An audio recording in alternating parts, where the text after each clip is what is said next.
அனைவருக்கும் வணக்கம். சட்டம் ஒழுங்கு சிரிப்பா சிரிக்குது, சிரிச்சுனே இருக்குது.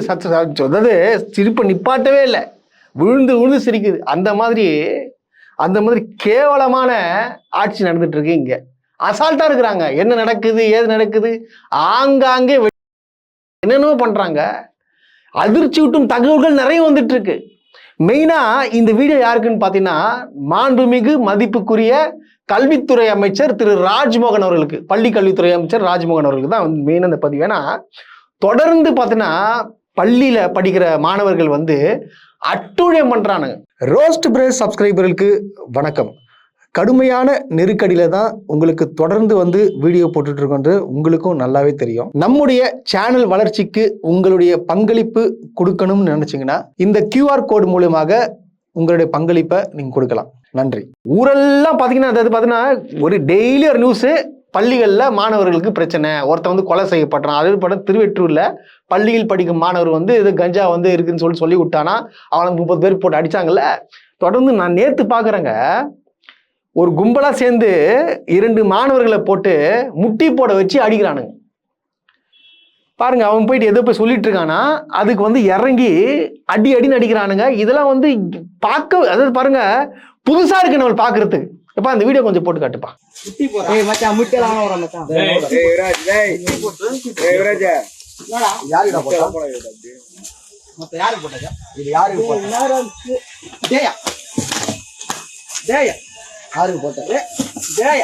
இப்படி ஒரு அட்டுழியங்கள் தொடர்ந்து நடந்துட்டு இருக்கு எங்க பள்ளி கல்வித்துறையில.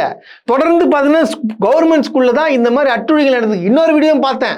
அது ஏதோ ஒரு பையன் கோவப்பட்டு சண்டை போட்டுக்கிறான், அது டீச்சர் போய் அடிக்கிறாரு, டீச்சரை போய் மிரட்டுறான். ஏய் உன்னை அவ்வளவுதான் மேல கை வச்சு பாரு மிரட்டுறான். அதுக்கு ஒரு மாணவர் கேட்கறான், ஏன்டா அடி பேசுறீங்க, அவனை போட்டு அடின்னு அடிக்கிறான். அந்த டீச்சர் தடுக்கிறாங்க. எங்க, அதாவது இதுக்கெல்லாம் காரணம் என்ன நினைச்சிட்டு இருக்கீங்க? இது ஏதோ ஒன்று நடந்துட்டு இருக்குங்க, ஏதோ என்ன ஆகுதுன்னு சொல்லிட்டு சத்தியமா தெரியல. பள்ளி மாணவர்களுக்கு தான் தொடர்ந்து பல பல பிரச்சனைகள் குற்றங்கள் வந்துட்டே இருக்கு. இன்னொரு விஷயம் கேட்டா, அது எப்படி என் வாயில சொல்றேன்னு சத்தியமா தெரியலங்க. அதாவது அந்த விடுதியில தங்கி படிப்பாங்க பாத்தீங்களா, அங்க 13 வயசு உள்ள மாணவியோ 2-3 பேருக்கு நினைக்கிறேன், சரக்கு ஊத்தி குத்து, அதாவது பாருங்க பிராந்தி சரக்கு ஊத்தி குத்துட்டு பாலியல் பலாத்காரம் பண்ணியிருக்கிறாங்க. அரசு சமூக நீதி மாணவி விடுதியில் 8ஆம் வகுப்பு மற்றும் 10ஆம் வகுப்பு பயிலக்கூடிய 2 சிறுமிகளுக்கு தான் இந்த கொடுமையான சம்பவமானது நடந்திருக்கிறது. குடிபானத்தில் மது மற்றும் போதை மாத்திரைகளை கலந்து கொடுத்து அருகே உள்ள காட்டிற்கு அழைத்து சென்று அந்த 2 சிறுமிகளிடம் அத்துமீறியிருக்கிறார். நம்ம சமூக நீதி கூடத்துல தங்கி படிக்கும் பெண்களை இந்த மாதிரி பண்ணியிருக்காங்கன்னா இது என்ன நடக்குது? இது வெறும் பள்ளி மாணவர்கள் இந்த மாதிரி நடந்துன்னு எப்படி நடக்குது? அப்போ எங்க நிர்வாகம் சரியில்லைன்னு அர்த்தம். அப்ப யாரை கேள்வி கேட்கணும்? ராஜ்மோகன் தான் கேள்வி கேட்கணும். இந்த மாதிரி திமுக ஆட்சி நடந்துச்சா? தினம் சத்தியம் பண்ணி சொல்லுங்க, திமுக ஆட்சியில இந்த மாதிரி தொடர்ந்து பள்ளி மாணவர்கள் இந்த மாதிரி விஷயத்துல ஈடுபடுறதை நீங்க பாத்துருக்கீங்களா? எங்கங்க போகுது நம்ம சமுதாயம்? சத்தியமா நினைச்சு கூட பார்க்க முடியல, சீர்கட்டு போயிட்டு இருக்கு. ஒண்ணு பார்க்கும்போது பதட்டமா இருக்கு. இப்ப என்ன சொல்றாங்க, தமிழ்நாட்டில் எல்லாருமே பசங்களை, பெண் குழந்தைகளை பள்ளிக்கு அனுப்புறதுக்கு பயப்படுறாங்களாம். அந்த மாதிரி தான் இங்க சட்டம் ஒழுங்கு இருக்குது. ஏங்க நடக்கிறது தான் நாங்க சொல்றோம், நடக்குது இல்லாத நாங்க சொல்லல. இதே போல பாருங்க, இந்த மாதிரி கலவரெல்லாம் நான் குஜராத்ல அந்த மாதிரி நார்த் இந்தியால தான் பார்த்தேன். இங்க சிட்டில ஒரு ஹவுசிங் போர்டு இடத்துல கும்பலா அடிச்சுக்கிறானுங்க. அங்க உள்ள மக்கள் எல்லாம் பதறி அடிச்சுன்னு ஓடுறானுங்க. அந்த வீடியோ போடுப்பா.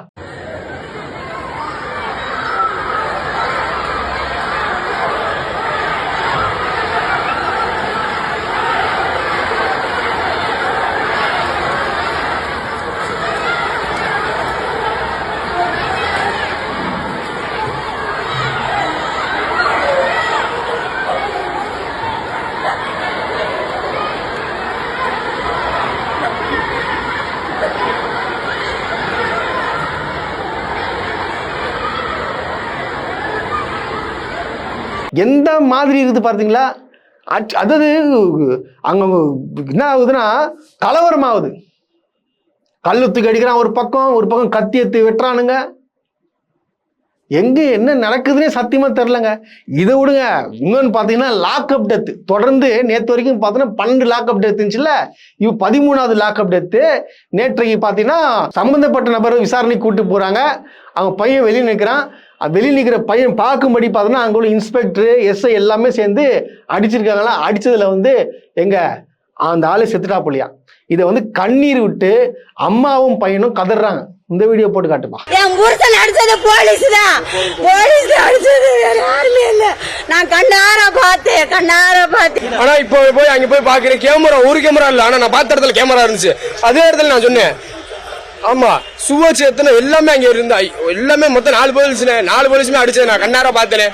2 பேர் டிஷர்ட்ல இருந்தாங்க, 2 பேர் யூனிஃபார்ம்ல இருந்தாங்க. நேர்ல கூட கிடைச்சா நான் காமிக்கிறேன். அது போக உள்ள எஸ்ஐ சார் இன்ஸ்பெக்டர் எல்லாமே இருந்தாங்க. நின்று அடிக்கப்பட பாத்தீங்களா. இந்த கொடுமைகள்லாம் பார்க்கணுன்றத தலையெழுத்து. இதுதான் மாற்றமா? இதான் மாற்றமான்னு கேட்குறேன்.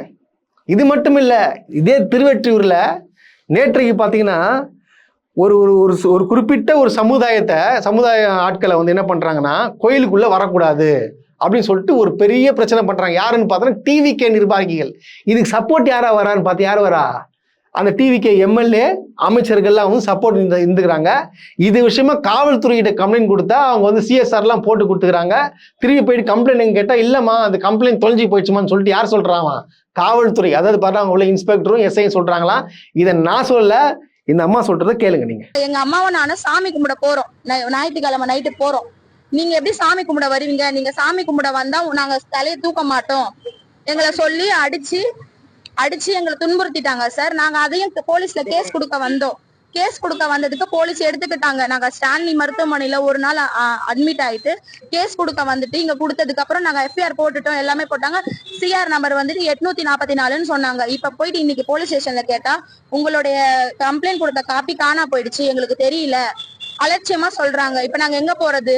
அவங்க ஆளுங்கட்சி பவர்ல எல்லாமே நடத்துறாங்க. டிவிகே எம்எல்ஏ எல்லாரையுமே வச்சு என்னமோ இது மினிஸ்டர் யாரையும் வச்சு பேசுறாங்க சார். பாத்தீங்களா, தொடர்ந்து சட்டம் ஒழுங்கு பிரச்சனை, கட்ட பஞ்சாயத்து.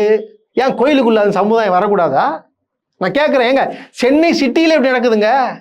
தொடர்ந்து நம்ம தமிழ்நாட்டில் தான் வாழ்கிறோமா இல்லை வேற எங்கேயாவது வாழ்கிறோமான்னு சொல்லிட்டு சத்தியமா சொல்றேன், எனக்கு மிகுந்த சந்தேகத்தை எழுப்புது.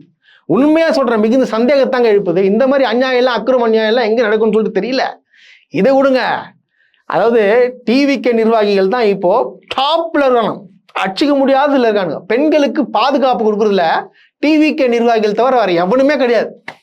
என்ன பண்ணிருக்காங்கன்னா, ஒருத்தர் கரூர்ல ஒன்றிய கழக செயலாளர் ஒன்றிய கழக செயலாளர் என்ன பண்ணிருக்காரு, பொண்ணு ஸ்கூட்டில போயிருக்கு, இவர் ஃபாலோ பண்ணின்னு போயிட்டு என்ன பண்றாரு, செயினை அறுத்துருக்காப்புல, தாலி அறுத்துருக்காப்புல. சூப்பர்ல. சட்டம் ஒழுங்கு சிரிக்குதா இல்லையா? தெரிஞ்சுக்கோங்க. தொடர்ந்து இதே மாதிரி சட்டம் ஒழுங்கு பிரச்சனைகள் தொடர்ந்து தமிழ்நாட்டில் நடக்குது. ஆனா சட்டசபையில சிறப்பான ஆட்சி கொடுக்குறாங்க. சிறப்பான ஆட்சி இல்ல, சிரிப்பான ஆட்சி கொடுத்துட்டு இருக்கீங்க. நீங்க என்ன சொல்லிட்டு வந்தீங்க மேல வரும்போத? பெண்கள் விஷயத்துல நோ காம்ப்ரமைஸ் சொன்னீங்கல்ல. ஆனா தொடர்ந்து நடக்குது பெண்களுக்கு எதனா குற்றங்கள், தொடர்ந்து கொலைகள் நடக்குது, தொடர்ந்து பார்த்தா லாக்அப் டெத் நடக்குது.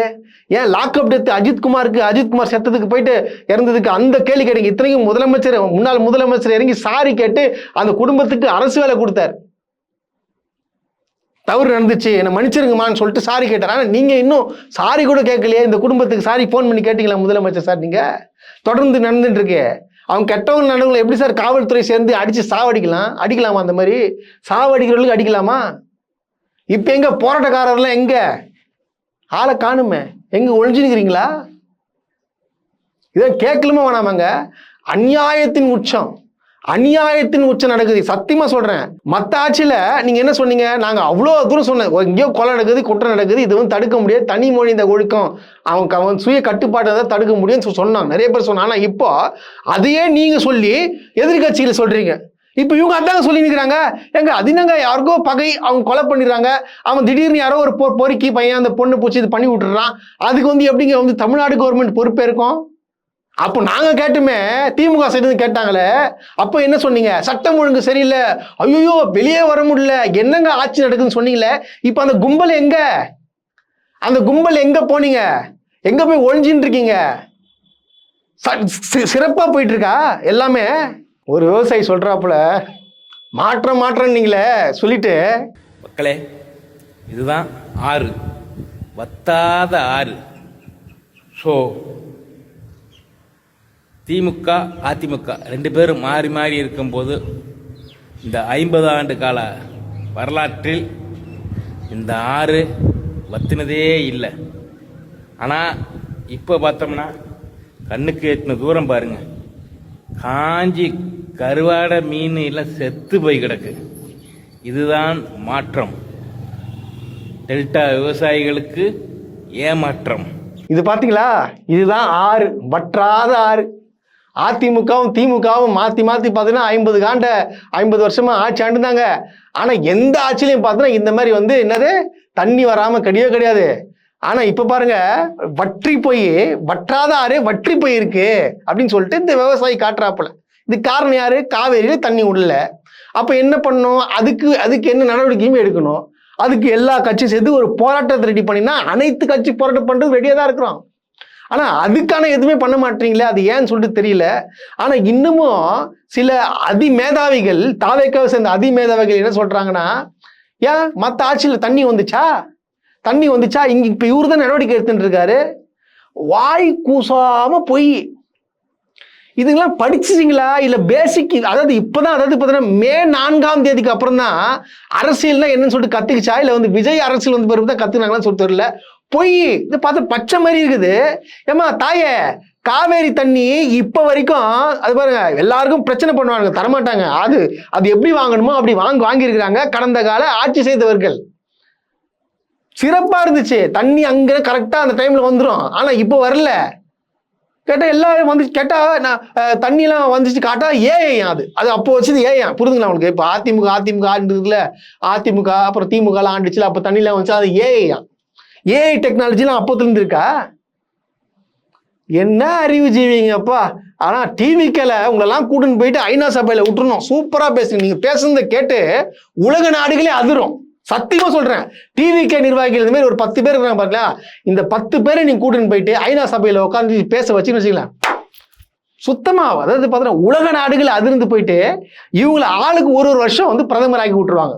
ஆமா, ஜார்ஜ் புஷ், ட்ரம்ப் எல்லாம் வந்து ஓரம் போயிடுவாங்க. உண்மை நீங்க தான் ஐநா சபையில உட்காந்து எல்லாம் நீங்க பேசுனீங்கன்னா சிறப்பா இருக்கும்.